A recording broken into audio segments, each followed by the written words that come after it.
Hello, I'm Casey Aiken, and this is 21 This Week. Coming up next, how have the Maryland healthcare exchanges worked? Montgomery County Council approves pay raise for themselves. The Maryland governor's race gets a little testy. And the Richmond Times-Dispatch opines, our choice for governor in Virginia?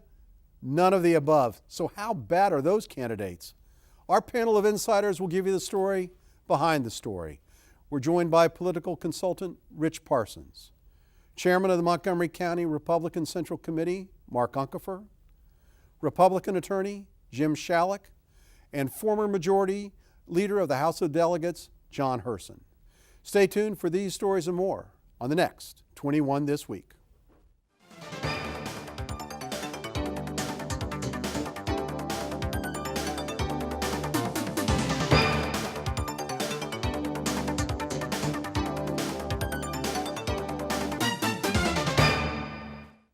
Now that the sideshow circus that resulted over the government shutdown has been temporarily shelved until February, the focus of attention has finally been diverted to the operation of the Obamacare website.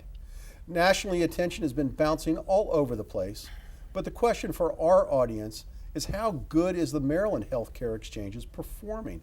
John, these were held up by President Obama as a model for the country. How are they working? Well, generally, not well. I think the actual healthcare exchanges for the federal government are in bad shape.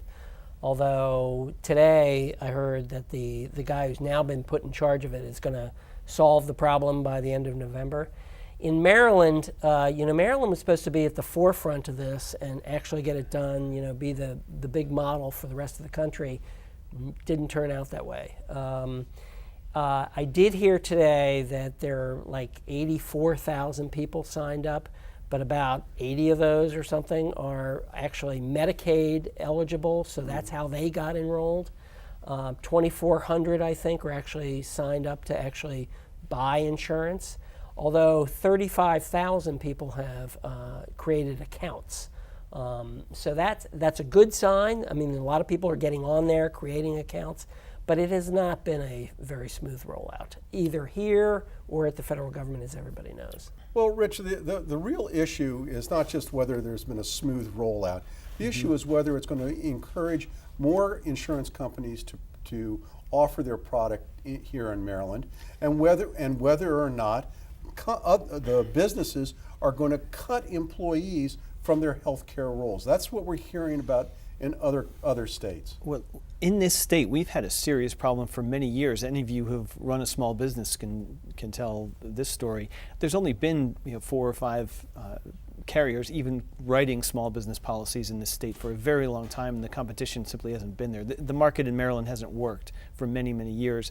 And if you're out there on the individual market until now, God help you, because you cannot get coverage or any real choices if you've got pre-existing conditions. Some of the other things that this law will actually help. So there's some correction to the market, I think, that will be good for Maryland's system, but Maryland's was pretty dysfunctional as a marketplace before this came along. I'm hopeful that it's going to have more benefits than harm, but John's right, the rollout's been pretty badly botched, and I think there's some serious fixing that needs to be done before we can even tell. Mark. Rich talked on a kind of a key point, which is we're taking a couple steps backwards in the individual market. There are people who are losing coverage who undoubtedly are very, very motivated to be trying to get the coverage. Those people need to be able to get insurance in the next couple of weeks, or there's going to be a gap of it over a series of deadlines. And that's really kind of one of the big challenges in this, is if it's just the people who are the high risk and high cost who are signing on, frankly, this whole plan will fall apart. Casey, in addition to the problems with the websites, the publicity about the websites, this is very complicated to most people. Health exchanges and what the rollout has been very complex, complicated. I think a lot of people are like scared of it or holding back because of the complications, the publicity. It's not user friendly, and people are holding back. Well, I think one of the things that spurred on the passage of universal health care was the fact that the healthcare system is so complex and has been frustrating for so many people. I can understand just what Rich is saying, and I've said this on the air several times. My individual policy has gone up 50% the last 2 years. And I'm paying a lot of money. On top of 30 and 20% increases the years before that. And I mean, so it's been on I'm this very, trend for a long I'm very time. hopeful that that this encouraged competition. The one thing that I was sorry about in this whole debacle that's been going on for 3 years is that the Republicans, once they came into Congress, didn't try to fix the bill. Right. Their big complaint was that they didn't have an opportunity to amend the bill when it was being passed. Well, they've had 2.5 years or 3 years to try to fix it, and why haven't they? Mark, you want to address that? You got to have a negotiation. I mean, I think there are enough problems in the bill that was originally passed that it is inevitable that at some point the administration is going to decide that it can't fix things by executive order or by administrative fiat, and they're going to have to go back to Congress and address a lot of the gaps. But that was not on the table. It may be on the table come February. John, I want to ask John. John, one of the biggest questions, of course, was why we couldn't have interstate competition in healthcare. Is that because the insurance regulators of every state are a little fiefdom that don't want to get broken up? Yes and no. Okay, I mean, one of the things that we've always tried to keep at a state level is regulation of insurance. You know, if you're not a big government guy, which a lot of Republicans are not, they don't want a big government federal regulator of insurance. So you have state insurance regulation. Each state regulates insurance. Now, can you do cross-border or regional arrangements or agreements on insurance? Yes, you can do that. That hasn't happened, but it's possible. And it's not something that's out of the realm of possibility. It's been discussed. So I think one of the things that people who want to be hopeful about this, can look at Massachusetts, which is Romneycare, but it's actually Obamacare in miniature. And they can look and see that there were a lot of kinks that had to get worked out, and eventually, 90+% of the population up there has health care. Well, and there's one other thing to just tag on to what John was saying, because this issue of the interstate carriers coming in and basically offering plans within other state markets was looked at 5 or 6 years ago when I was with the chamber. And one of the problems is Maryland has one of the most regulated health insurance markets on the planet. DC, which has this reputation of being super regulatory, zeal in everything they do, has 18 mandated coverages or had at that time. Maryland had 45. Right. Okay, the most, I think, of any state. And so another state plan would come in with only 5 or 6 mandated coverages, undercut the price, and all the healthy people in the Maryland plans would leave and opt for those cheaper out-of-state. Doesn't the ACA but what happens? supersede that? Well, this is all before ACA. But what would happen with that interstate portability would be you basically take all the healthy people out of the Maryland plans, and more Maryland carriers would leave the market. And so that's why they didn't do it then. That's right. Casey, this conversation shows how complicated this is. This is very foreign to even me. There has to be public education to walk people through the process. Our discussion alone shows you how complicated this is. They have to have public education, make it simple, and walk people through the process. It's not happening. And they need a website that works. I mean, let's face it. That is a real failure, especially when you're trying to sign up young people. Those are the most important people in this system for Obamacare. Get them on the records, and if they can't go through a website, they're not going to sign up. I mean, let's get it right. I mean, and you need the transparency. But on the Maryland side, who's responsible for the failure to get that website working? Honestly, it's the government. I mean, it is absolutely the O'Malley administration. I love Secretary Sharfstein, but honestly, this wasn't done well. Can't blame the Republicans. I was going to say, you need transparency to be able to go on and look at prices.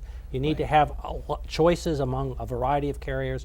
You need fewer of the mandated coverage so that people can pick and choose what they really want. That's really hard to do. That's Mark. really it's hard. really It's hard much more to eliminate complicated. those mandates. Right. Always tried. Always I know. easier to add than to subtract, and that's the biggest problem that we're facing today. Anyway, I'm hopeful that this thing that the system gets better, because obviously there's a need for better health care in our country, and it would be nice if we could have it affordable and available to everybody. All right, on to topic 2. Anyone who has been around government for any length of time will know that whenever a group of politicians have a difficult vote to make, particularly when it involves their own self-interest, what do they immediately do? Well, they appoint a commission. We're going to study this. And then the commission issues a very favorable report, and the politicians can vote in favor of the report. And that's what happened here in Montgomery County this week, as your Montgomery County Council approved a 17.5% pay raise for themselves.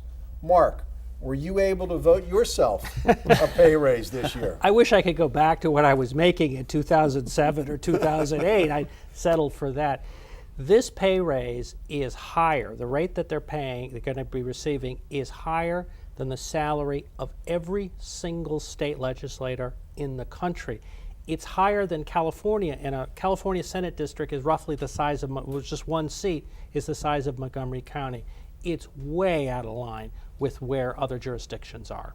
But Mark, this is Montgomery County. We deserve it, don't you think? Well, All right, Jim. I can think of 9 people who don't. Jim, and one of the more outrageous parts to this bill is that it's staged to take effect after the elections, so the electorate will be idiots and not figure this out. What's wrong with this? Well, my bills have gone up 17.5% this year. I think the raise is outrageous, and most importantly, it's a slap in the face to the firemen and the police officers, first responders, who got a fraction of that as a raise. They put their lives on the line every day, and these 9 council members are getting almost 20%. The public's not going to swallow that. well, the only thing you can say in their defense is if you compare, apparently from the stories I read, if you compare this, what they're going to be paid, their actual salary now, to other counties of our size, it's right about the average. And apparently this is a 5-year period that is broken out over, so it's actually not 17. Come on, I'm just saying that's what they're putting out there. This is outrageous. They play around with our money Casey, all the time. They pass the cost on to the citizenry. I know. And they just vote themselves. Don't shoot the messenger here, Casey. I'm just saying this is what they're standing behind, and I just think we as voters are smarter than that. We got to go to break. There's nothing good you can say about it. We're going to look at the races for governor in Maryland and Virginia, and boy, are they getting interesting. Stay tuned after this short break.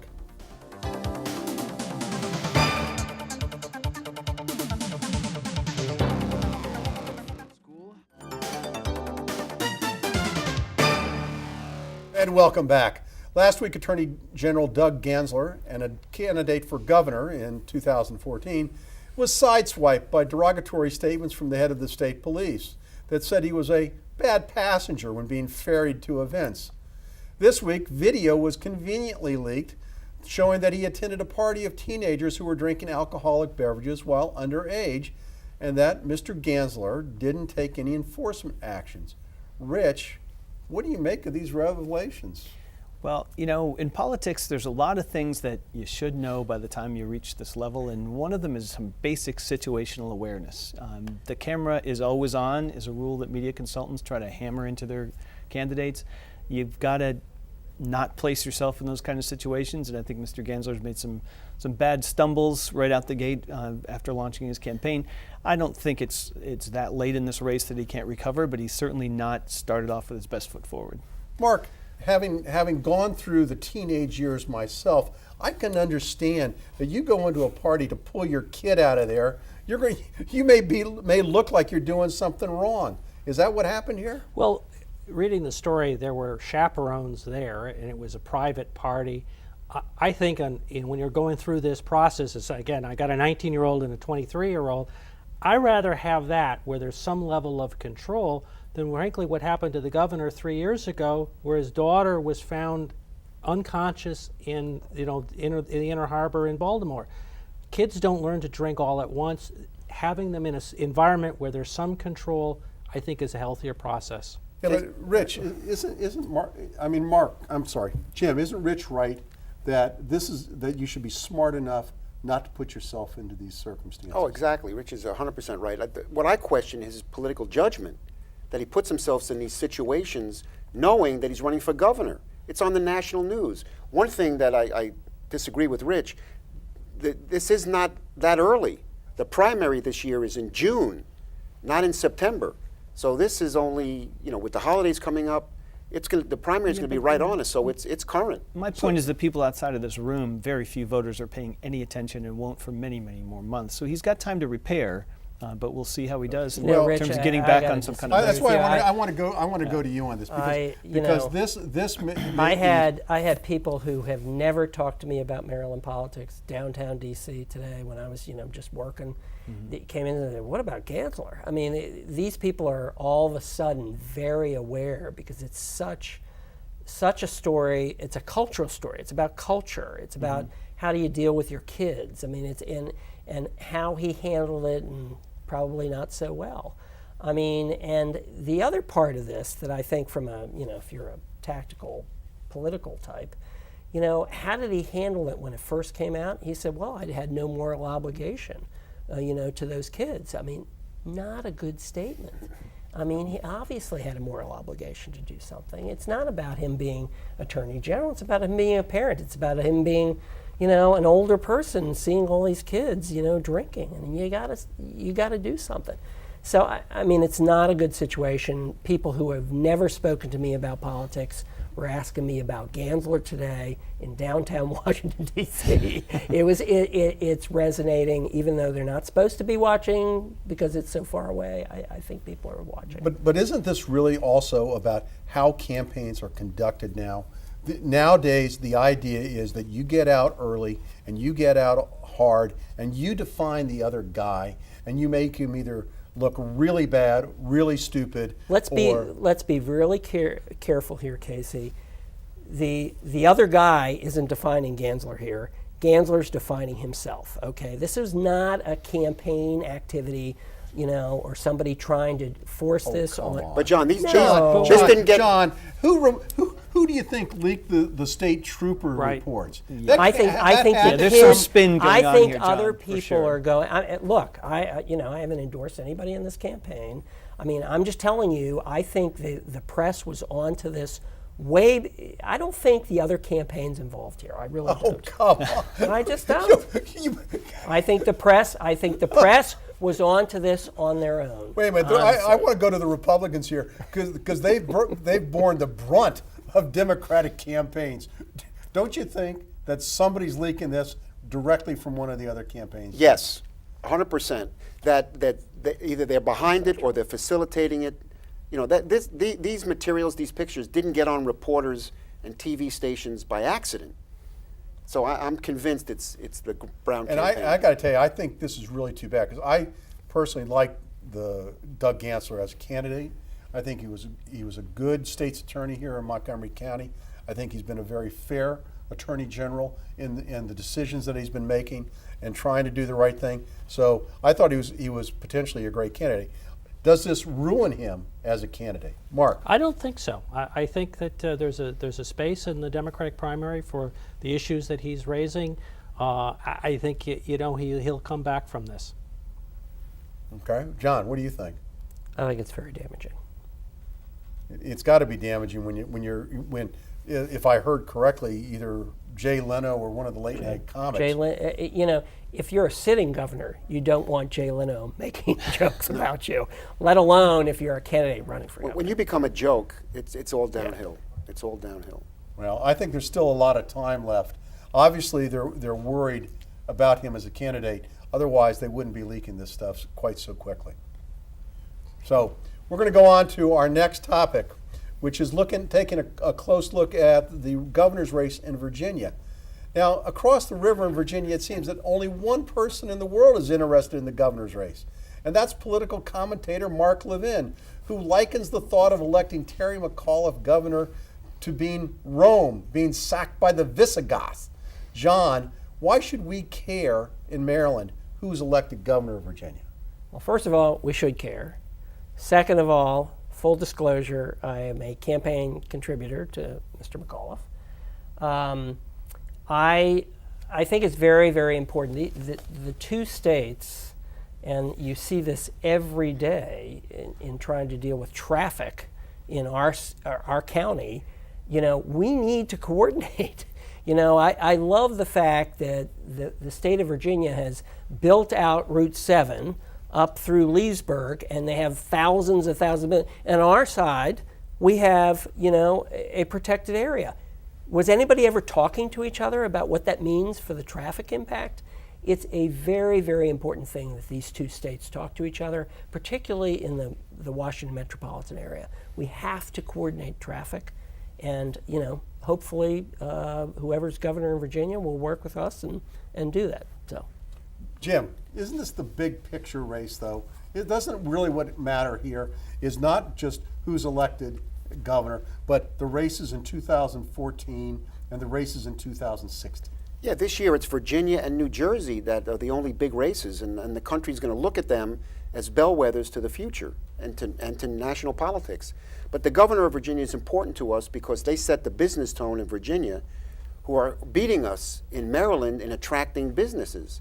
So whoever's governor in Virginia sets the business climate there that's competing with us. So I think it's a very important election for us. Rich, I was told by someone who lobbies in Richmond all the time that the reason that the legislature isn't behind Cuccinelli is because he's done some things that they didn't like, and they frankly aren't worried about losing their chairmanships. Right. And they think maybe McAuliffe will be easier to work with than Cuccinelli. There's a lot to that, Casey, and there's also some real schisms within the business community in Virginia because Cuccinelli was way out of step and didn't support the transportation funding initiative that Virginia passed. So there's a lot of grumbling, I think, from a lot of different quarters, and John's right and Jim's right. It does matter who's governor over there, and it does matter that they're actually supporting some of the regional issues that we share with them, first and foremost being traffic.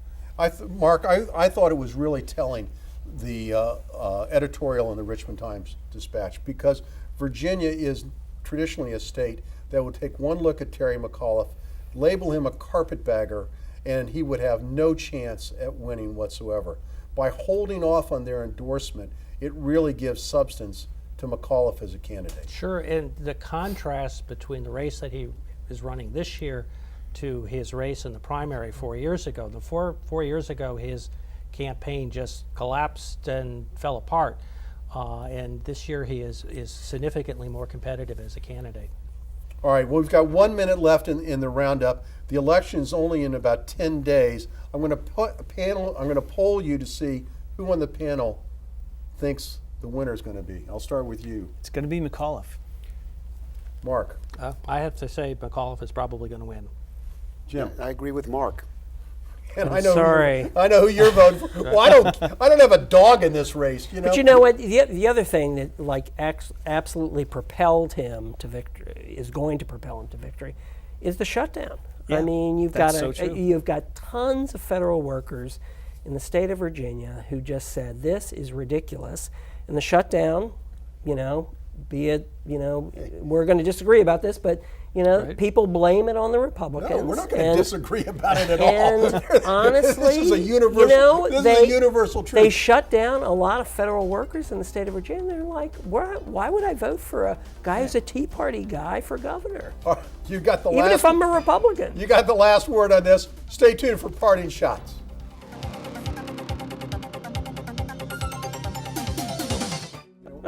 And welcome back.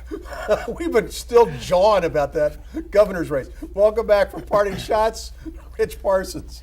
Well, I'm going to, in full disclosure, give a shameless promotion for, I think, one of the best ideas that's come out of the University of Maryland in a very long time. For those of you who are tired and sick of Congress, the dysfunction that we're seeing in Washington, the government shutdown, there's a new effort called Voice of the People. Their website is vop.org that has a new model that can really help get the voice of the public back into this process and really give Congress what they don't have right now, which is a clear sense of what their constituents back home actually want them to do. So I encourage everybody to go to vop.org, check this out, and know that this idea, which might be the best thing I've seen in government reform in 20 years, has Maryland roots all over it. Thank you, Rich.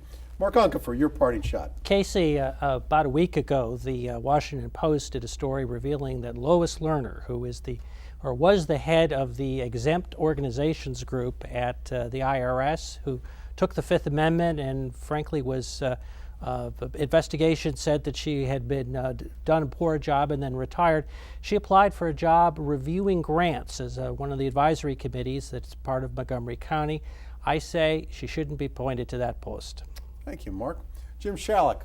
Casey, unfortunately, every week we read a story, a tragic story about a teacher being killed or a student being hurt at a school. I think it's time, I've mentioned this before on this show, we really have to consider a police presence, either present officers, retired, at every school in our county. This is a cancer on society, the violence in our schools. Children are our most prized possession. We have to have police, a presence at our schools to keep them safe. Thank you, Jim. John Hurson, you get to wrap up. Just inject a little humor into this. My shout out is for Robin Ficker, who is passing the baton to his son, Flynn Ficker, to run for District 15 in the House of Delegates. I guess Robin's going to run for the Senate, Right. and Flynn is going to run for the House. I always think there's a great thing when, dynasties like the Clintons and the Bushes and the Fickers decide to, really be active in politics. If only you were so sincere. I want to thank you, panel, for being here tonight. And I want to thank the audience for tuning in to Montgomery County's hardest-hitting political talk show. For 21 this week, I'm Casey Aiken.